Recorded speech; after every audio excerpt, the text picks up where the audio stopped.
नमस्कार। ज्योतिष एक दिव्य प्रकाश चैनल में आप सबका स्वागत है। दोस्तों, आज हम बात करेंगे देवी अपराध क्षमा स्तोत्र के बारे में।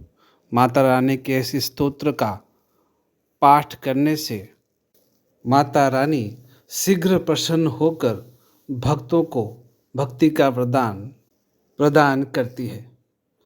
आइए इस पाठ का श्रवण करते हैं।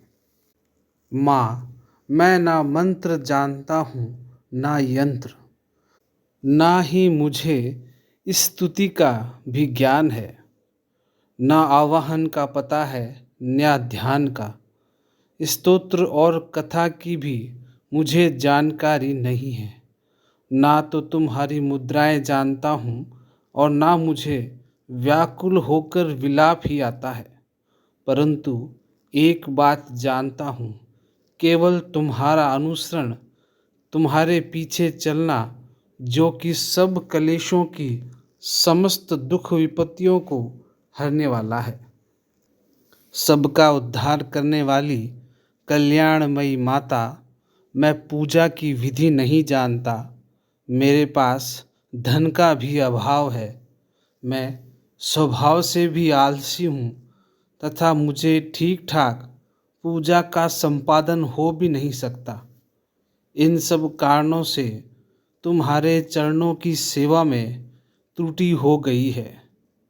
उसे क्षमा करना, क्योंकि कुपुत्र का होना संभव है, किंतु कहीं भी कुमाता नहीं होती है।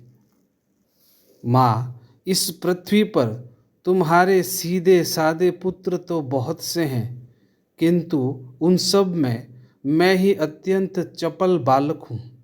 मेरे जैसा चंचल कोई विरला ही होगा। हे शिवे, मेरा जो यह त्याग हुआ है, यह तुम्हारे लिए कदापि उचित नहीं है, क्योंकि संसार में कुपुत्र का होना संभव है, कहीं भी कुमाता नहीं होती है।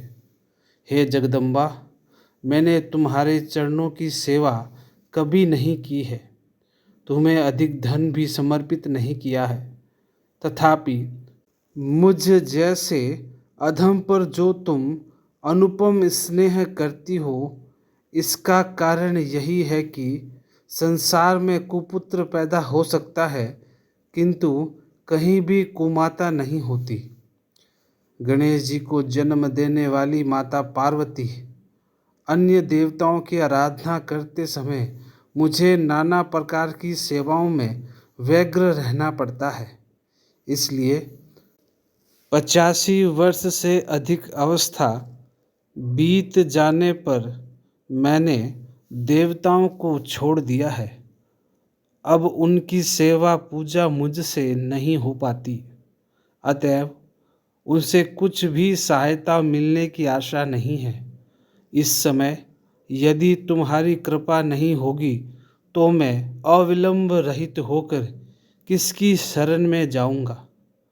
हे माता अर्पणा, तुम्हारे मंत्र का एक अक्षर भी कान में पड़ जाए तो उसका फल यह होता है कि मूर्ख चंडाल भी मधुपाक के समान मधुर वाणी का उच्चारण करने वाला उत्तम वक्ता बन जाता है। दीन मनुष्य भी करोड़ों स्वर्ण मुद्राओं से संपन्न हो चिरकाल तक निर्भय विहार करता रहता है। जब मंत्र के एक अक्षर के श्रवण का ऐसा फल है, तो जो लोग विधि पूर्वक जप में लगे रहते हैं, उनके जप से प्राप्त होने वाला उत्तम फल कैसा होगा, इसको कौन मनुष्य जान सकता है।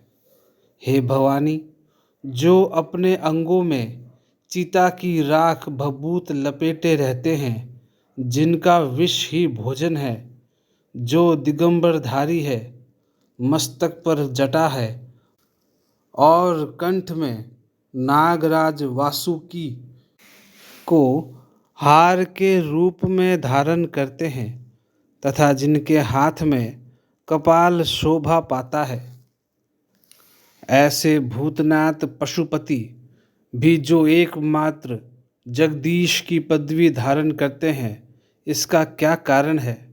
यह महत्व उन्हें कैसे मिला? यह केवल तुम्हारे पाणी ग्रहण की परिपाटी का फल है। तुम्हारे साथ विवाह होने से ही उनका महत्व बढ़ गया है। मुख में चंद्रमा की शोभा धारण करने वाली हे माँ, मुझे मोक्ष की इच्छा नहीं है। संसार के वैभव की भी अभिलाषा नहीं है। ना विज्ञान की अपेक्षा है, ना सुख की आकांक्षा है। तुमसे मेरी यही याचना है कि मेरा जन्म मृदानी रुद्राणी शिव शिव भवानी इन नामों का जप करते हुए बीते। हे माँ श्यामा, नाना प्रकार की पूजन सामग्रियों से कभी विधि पूर्वक तुम्हारी आराधना मुझसे न हो सकी। सदा कठोर भाव का चिंतन करने वाली मेरी वाणी ने कौन सा अपराध नहीं किया है। फिर भी तुम स्वयं ही प्रयत्न करके मुझ अनाथ पर जो किंचित कृपा दृष्टि रखती हो, हे माँ, यह तुम्हारे ही योग्य है। तुम्हारी जैसी दयामयी माता ही मेरे जैसे कुपुत्र को भी आश्रय दे सकती है। हे माता दुर्गा, करुणा सिंधु महेश्वरी, विपत्तियों में फंसकर आज जो तुम्हारा स्मरण करता हूँ, जो पहले कभी नहीं करता, इससे मेरी सठता ना मान लेना, क्योंकि भूख प्यास से पीड़ित माता का ही स्मरण करते हैं। हे जगदम्बा, मुझ पर जो तुम्हारी पूर्ण दया है, इसमें यहाँ आश्चर्य ही क्या है। अपराधों पर अपराध करते रहने पर भी माता पुत्र की उपेक्षा नहीं करती। जैसे मेरे समान कोई पापी नहीं है, वैसे तेरे समान पापों का नाश करने वाली दूसरी नहीं है।